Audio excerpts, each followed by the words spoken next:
भाग्य सिर्फ दरवाज़ा दिखाता है और उस दरवाज़ा को खोलने की ताकत सिर्फ कर्म में होती है, इसलिए कर्म करते रहना चाहिए। नमस्कार प्रिय दर्शकों, मैं हूं पंडित उज्जवल प्रकाश झा। आप देख रहे हैं पंचानन ज्योतिष। इस कार्यक्रम में आज हम बात करेंगे मई महीने का तुला राशि का मासिक राशिफल, जो ग्रह गोचर, कुंडली एवं वैदिक ज्योतिष पर आधारित है। दर्शकों, इस कार्यक्रम में हम जानेंगे तुला राशि वाले जातकों के लिए यह महीना कैसा रहने वाला है, उनका स्वास्थ्य, उनका कैरियर, उनका दाम्पत्य जीवन, उनका आर्थिक स्थिति कैसा रहेगा। दर्शकों, यह कार्यक्रम के अंत में जानेंगे कि कौन सा ग्रह उनको बनते बनते काम बिगाड़ सकते हैं और कौन सा ऐसा उपाय करेंगे जिससे उनका भाग्य चमकेगा। दर्शकों, चलिए तो बात करते हैं सबसे पहले ग्रह गोचर की। तुला राशि वाले जातकों के लिए सप्तम भाव में सूर्य और बुध बैठे हुए हैं, वहीं खष्टम में मंगल और शनि युति बना करके बैठे हुए हैं। संतान भाव, ज्ञान भाव पर राहु बैठे हुए हैं, वहीं अष्टम भाव पर शुक्र और भाग्य भाव पर गुरु बैठे हुए हैं, आय भाव पर केतु। दर्शकों, इन्हीं ग्रह गोचर के आधार पर मैंने आज का यह मई महीने का तुला राशि का संपूर्ण राशिफल तैयार किया है। हमारे वैसे दर्शक जो अपना लग्न नहीं जानते हैं, वैसे यह कार्यक्रम लग्न आधारित है। यदि आप लग्न नहीं जानते हैं तो अपना जन्म राशि से यह कार्यक्रम को देख सकते हैं। हमारे वैसे दर्शक जो अपना जन्म राशि भी नहीं जानते हैं, वह अपना प्रचलित नाम राशि से यह कार्यक्रम देख सकते हैं और लाभ उठा सकते हैं। दर्शकों, चलिए तो हम बात करते हैं सबसे पहले तुला राशि वाले जातकों के लिए स्वास्थ्य मई महीना में कैसे रहने वाला है। दर्शकों, स्वास्थ्य दृष्टिकोण से देखें तो सूर्य और बुध ये दोनों की दृष्टि पर रही है लग्न पर। दर्शकों, हो सकता है कि इस महीने आपको मांसपेशी में दर्द हो, खिंचाव हो, जोड़ों में दर्द हो, हड्डियों में जर हो, ये थोड़ी सी परेशानी आपको देखने को मिल सकती है, क्योंकि सूर्य की दृष्टि लग्न पर आपको पड़ रही है।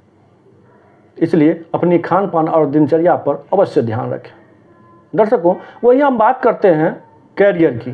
कैरियर के दृष्टिकोण से देखें तो तुला राशि वाले जातकों के लिए यह महीना, मई का महीना कैसे रहने वाला है।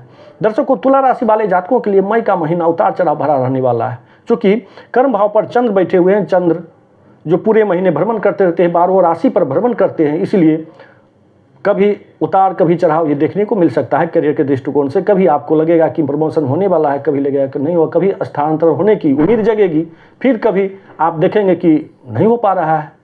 यह महीना आपको यह करियर के दृष्टिकोण से ये देखने को मिलेगा। जो काम पहले से आप बना हुआ था, जो प्रमोशन होगा या स्थानांतरण के लिए, हो सकता है कि थोड़े दिनों के लिए उसमें विलंब हो जाए, क्योंकि चंद्रदेव आपको कभी उतार चढ़ाव पर रहेंगे, इसलिए थोड़ी सी परेशानी आपको हो सकती है।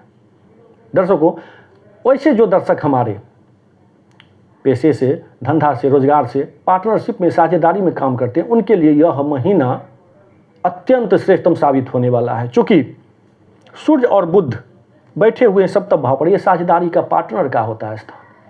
यहाँ बैठने से साझेदारी या पार्टनर का जो कोई भी काम या धंधा आप कर रहे हैं, उसमें आपको एकदम चमत्कारिक रूप से आपको लाभ देखने को मिलेगा। दर्शकों, अब वही हम बात करते हैं दाम्पत्य जीवन। हमारे दर्शक, दाम्पत्य जीवन कैसा रहने वाला है, तो सूर्य और बुध ये बैठे हुए हैं सप्तम भाव पर। आप अपनी बुद्धि और विवेक से दाम्पत्य जीवन में खुशहाल ला सकते हैं। यह मई का महीना आपके लिए दाम्पत्य जीवन में सुख भरा रहने वाला है। दर्शकों, यह महीना आपके लिए जीवन में शांति, समृद्धि ये सब लेकर आने वाला है, क्योंकि सूर्य और बुध आपको सप्तम भाव पर बैठे हुए हैं। यह दाम्पत्य जीवन का स्थान माना गया है, साझेदारी पार्टनर का स्थान माना गया है। इस स्थान पर सूर्य और बुध को बुधादित्य योग का निर्माण अत्यंत श्रेष्ठतम साबित हो सकता है। दर्शकों, अब वही हम बात करते हैं आर्थिक स्थिति। आर्थिक स्थिति के हिसाब से देखा जाए तो मंगल और शनि आपको खष्टम भाव पर बैठे हुए हैं। इस महीने आप ऋण लेने से बचें, अन्यथा हो सकता है कि आप जो कोई काम में या कोई आप निवेश करना चाह रहे हो, उसमें आपको मन के अनुसार जितना आप सोच रहे हो, जितना आप चाह रहे हो, उतना आपको फायदा न मिले। इसलिए मई के महीने में थोड़ा सा आप कहीं भी निवेश करने से पहले सोचें, और ऋण लेने से तो अवश्य ही बचें। दर्शकों, वहीं केतु बैठे हुए हैं आय भाव पर, ये लाभ भाव पर केतु, और उनकी दृष्टि संतान भाव पर। आपके संतान के द्वारा अच्छी खबर मिलेगी, संतान सुख प्राप्त होगा, संतान अच्छे काम लगेंगे, वहाँ से आपको आय की आमदनी हो सकती है। संतान के द्वारा आय की आमदनी होने की संभावना बन रही है। तुला राशि वाले जातकों के लिए यह महीना उच्च शिक्षा का स्थान है। जो प्रतियोगिता परीक्षा तैयारी कर रहे हैं हमारे विद्यार्थी, हमारे दर्शक, उन्हें सफलता मिलेगी। यह महीना उनके लिए अच्छा रहने वाला है। वहीं भाग भाव पर गुरु बैठे हुए हैं, यह भी अच्छा है। तुला राशि वाले जातकों के लिए भाग में वृद्धि होगा और धर्म में उन्हें निष्ठा बढ़ेगी। धार्मिक कार्य करेंगे, दान पुण्य इत्यादि करेंगे। चूँकि गुरु बैठे हुए हैं, दान का स्थान यह माना जाता है भाग भाव, यह उनके लिए अच्छा रहेगा। दर्शकों, इस महीने में गोचर के अनुसार शनि आपको अष्टम भाव पर बैठे हुए हैं। रिपु ऋण रोग का स्थान कहा गया है, इसलिए शनि का उपचार कुछ अवश्य करें। काले वस्तु, काले वस्त्र, काला वस्तुओं को दान जरूरतमंदों को अवश्य करें, और शनिवार को हनुमान चालीसा का पाठ अवश्य करें। ऐसा करने से आपको शनि दोष जन जो कुछ भी कष्ट होगा उसमें शमन होगी। दर्शकों, इन्हीं शब्दों के साथ इस कार्यक्रम को अब हम यहीं विराम देते हैं। आशा करता हूं कि यह कार्यक्रम आपको पसंद आया होगा।